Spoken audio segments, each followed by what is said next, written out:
frankly, we've got to acknowledge the degree to which the Kremlin actually has very little room for maneuver. It is desperately trying to take Bakhmut, but really its long-term strategy is just to hang on. It's identified the potential weak link as being Western support for Ukraine.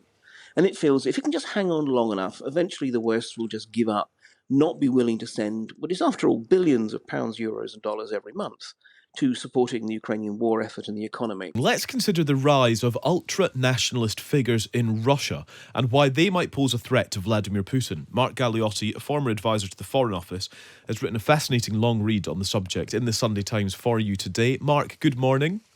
Good morning. Good to speak to you. Mark's also the director of Mayak Intelligence and author of Putin's Wars, From Chechnya to Ukraine.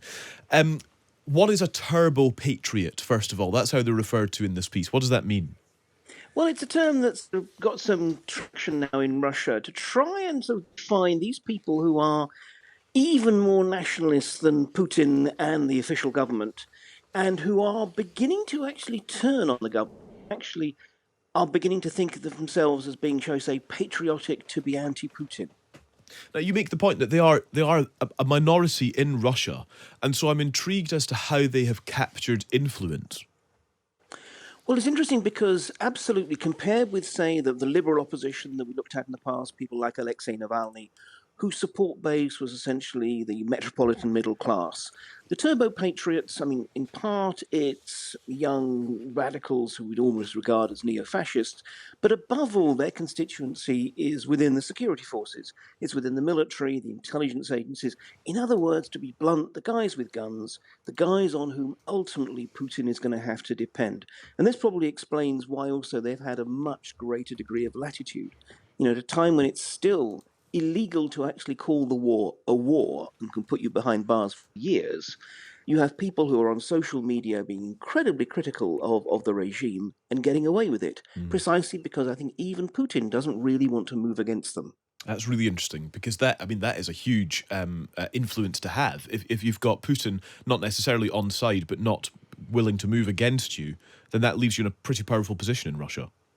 Well, I think it's particularly because given that their constituency is with precisely the kind of people who would do the repressing if they decided to move against them, there's an element in which, look, no authoritarian leader wants to risk giving an order that isn't going to be obeyed, because that's the beginning of the end.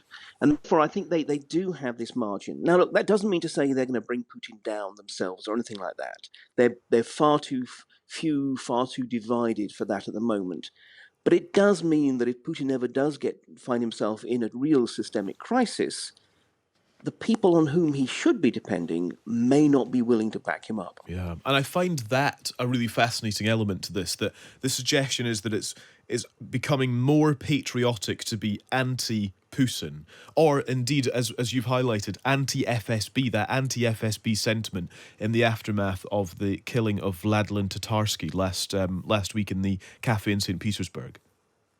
Yeah, and again, if one looks at what frankly, rather toxic swirl of recriminations and suggestions, conspiracy theories, frankly, that's going on within nationalist social media, there are some who are saying, look, is the FSB, the Federal Security Service, just simply incompetent? Or was it behind the killing? Or did it just simply allow the killing to happen? But again, this is all very, very corrosive, because it suggests that their problem... Look, these are not people who, for example, had a problem with invading Ukraine. They have a problem with it being done so damn badly, with the incompetence, the corruption, and so forth that has been demonstrated. So these are people who have definitely fallen well out of love with the Putin project. Fascinating. And so with that in mind, what does that mean for the war in Ukraine? Does their influence carry any weight when it comes to strategizing around that? Well, in some ways, look, frankly, we've got to acknowledge the degree to which the Kremlin actually has very little room for maneuver.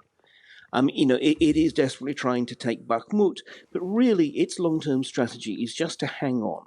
It's identified the potential weak link as being Western support for Ukraine.